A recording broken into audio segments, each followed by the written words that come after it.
Saya Kaila Aska Mahira. Saya selaku murid dari Sanggar Putri Candi. Yang saya ketahui tentang tari topeng ini berkesimpulan dari cerita zaman dahulu yang ada di Muaro Jambi, bahwa pada hari raya ada sebuah orang anak yang diasingkan dari pedesaan karena dia memiliki penyakit kusta ya. Terus dia ingin kembali ke desa, tapi dia tidak tahu caranya bagaimana. Maka dia gunakan labu yang ada di hutan untuk dijadikan topeng. Para masyarakat pun terhibur dengan adanya topeng tadi, maka dijadikanlah sebuah tari. Tari topeng ini lagunya ada yang gembira, ada yang sedih, karena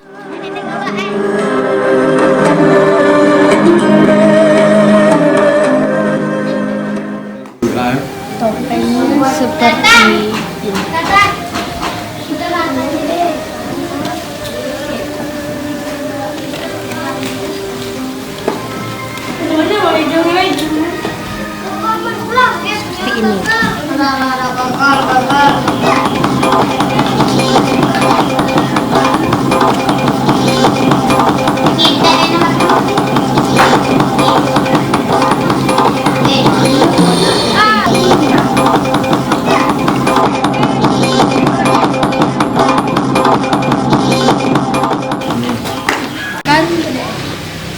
Ini kan pada gerakan awalnya itu ada kata-kata cerita topeng labu Muaro Jambi.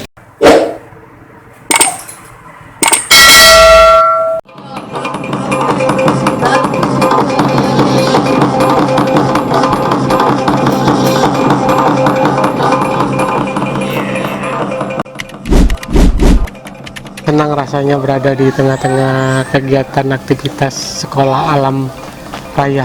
Sekolah alam raya, Bang. Sekolah alam raya. Abang tuh galak kan?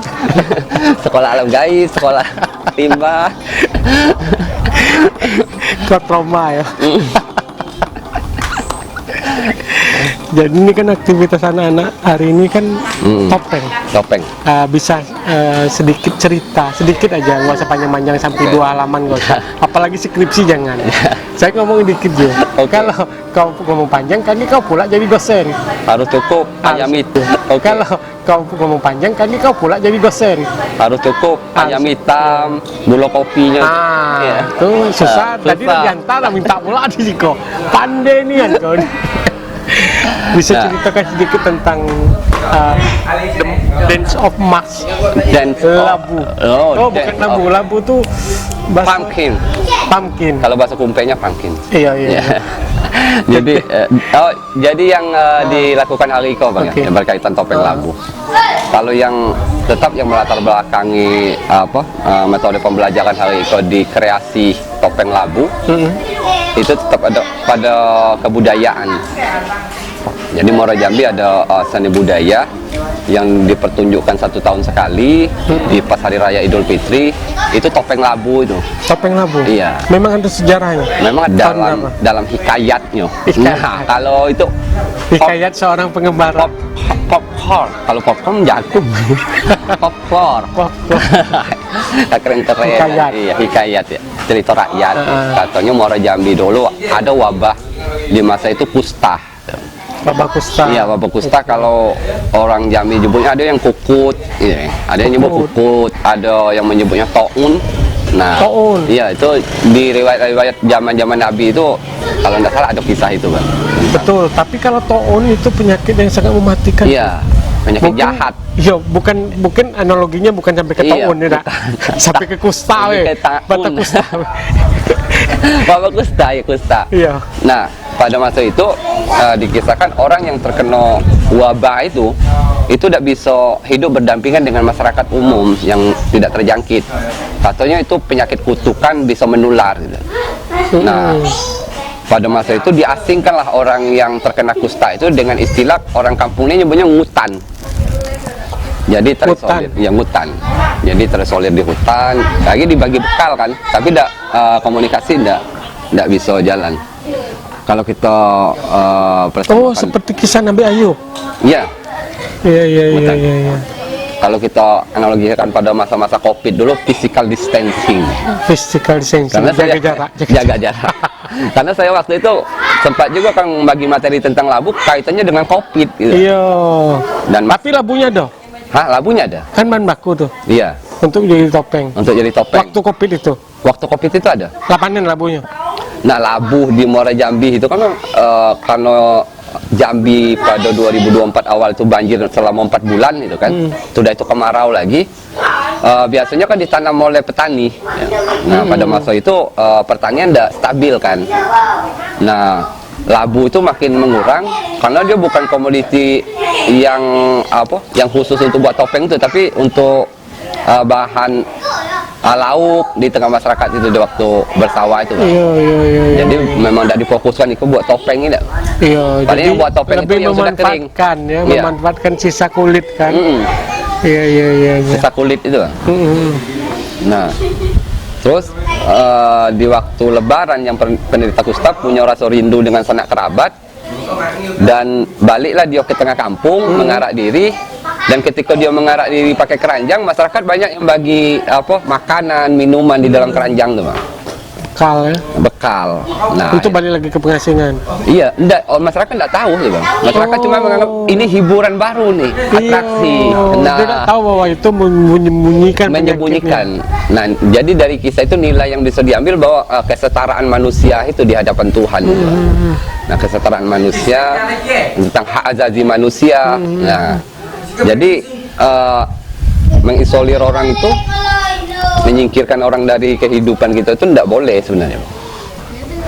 Mungkin itu Tuhan Lebih bagi ke situ filosofinya. Iya, filosofinya. Ya? Jadi kalau kita bagi ditularkanlah hari ini dengan anak-anak. iya, kreasinya bukan penyakitnya. Iya, betul. Kreasinya. Walaupun kreasinya hari ini kita media, iya. Media labu. Karena lagi musim kemarau. Lagi musim kemarau. Kita ada manen, Makanya kita ini buat di situ temanya itu kreasi topeng labu. Kreasi topeng Iya. labu. Walaupun udah ketik labu ya. Iya. Tapi contohnya itu kan. Contohnya ada. Itu yang dipakai adik itu kan. Mungkin nilai-nilainya lah. Nah, dipakai ada itu. Iya. Dengan kardus.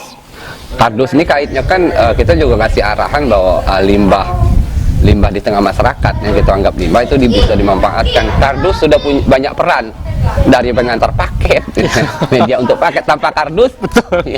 Apalagi pakainya kan jerebur. Iya, kadang-kadang diusir bini dari rumah bawa baju pakai kotak ini. Kardus. Balik mudik. Ya, ini filosofi kardus. Kardus. Jadi digunakanlah kardus.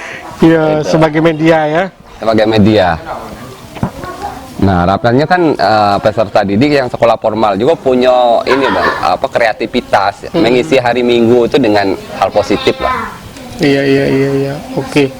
Berarti banyak makna yang bisa diambil dari kisah Iya, sebuah labu. sebuah labu itu. Kalau saya ingat dalam novel-novel dulu yang pernah saya baca, kisah sebuah apel. Kisah sebuah apel. Iya, itu cerita yang cukup terkenal tuh, Jo. Mungkin Borju bisa searching kisah Oke. sebuah apel. Karya siapanya? Itu saya lupa. Oke. Karena saya bacanya udah lama sekali, berabad-abad yang lalu. Sebelum Masehi berarti. Iya.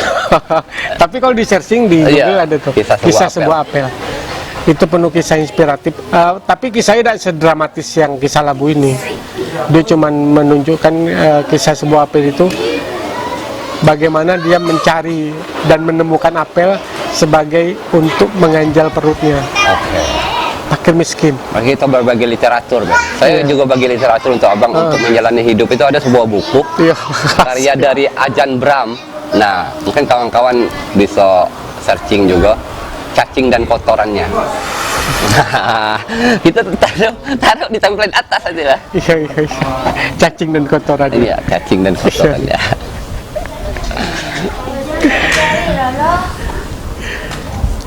Habis ini apa lagi? Sudah kreasi, ada tari-tarian? Itu si kakak Kaila bakal ngajari beberapa gerakan untuk itu kan, gerakan dasar. Tarian labu. Topeng labu. Topeng labu. Oke. Ini Mungkin pengajar dari lagi bisa mana? dimulai aja. Nah, ini pengajar dari mana? Pengajar dari kalau apa anak kampung Desa Muara Jambi lah bang. Tapi Hariko kan ada dari apa Tanjung Jabung Timur yang kita sebut dengan sahabat alam. Jadi kayak abang Sahabat Galih, dari timur. bukan nama Saramuja itu nama guru yang mau mengajar. Kita kasih gelar sahabat alam raya. Sahabat oh, Macam Mbak Galing datang. masih kisah Saramuja. Iya. Iya. Macam Mbak Galing datang kan. Heeh. Mbak Galing sahabat alam sudah. Tapi aku datang diundang, pulang diantar loh. Iya, memang Bukan memang datang nggak dirangkum. Bukan datang nggak diundang, Dan pulang nggak nggak diantar. Itu jelangkung. Jelangkung itu masa lalu abang kan. Jangkrik banget. Nah itu bang. Mungkin kita Podmed akan mengikuti aktivitas ini sampai Oke, selesai, mulai dari kreasi topeng, tarian, Oke. sampai mungkin kawan-kawan juga ada aktivitas lain kita akan ikut. Siap. Oke bang. Terima kasih Bung Murjo. Oke, saya pun mau ada itinerary yang harus saya jalani. Apa? Kan itu ini kan lagi kerja. Bukan bahasanya bahasa tadi. Itinerary. Nah, Itinerary. di tengah apa pekerjaan susah kita lagi cari kerja bang. Iya. Abang tanya kerjanya apa? Hah? Kerjanya apa gitu bang? Saya kemarin kerja juga, kau udah datang. Kerja saya. Abang tanya kerjaan saya apa gitu. Bang. Oh. Dah kemarin, Iya, dah. aku malah nanya, kayaknya banyak panjang lebar, kulu Oke, dah. kilir. Ini ada kenang-kenangan dari Podmed Woi. untuk Borju, Siap, terima kasih. tapi ya, bukan Bang. untuk Borju dan kawan-kawan. Oh iya. Tapi dipakai rame-rame apa juga? Nggak Tapi apa-apa, gantian, jangan sekali pakai 2 orang 3 orang. Kalau bakso Spanyol tuh kalau pakai rame-rame tahu bang, ngelewe ya. Boleh dibuka dulu. Oke. Sekali dipakai. Kita spill dulu ya. Iya, spill. Apa sih isinya? Iya. Wih. Oh. Belakang. Nah, tuh, entah kan. Podmed. Itu new podcast mediator. Iya. Woi. Podmed tuh Podmed. singkatan dari podcast mediator. Oke, belakangnya kerak. Crew. Oh, bukan kerak. Oke, makasih bang. Oke.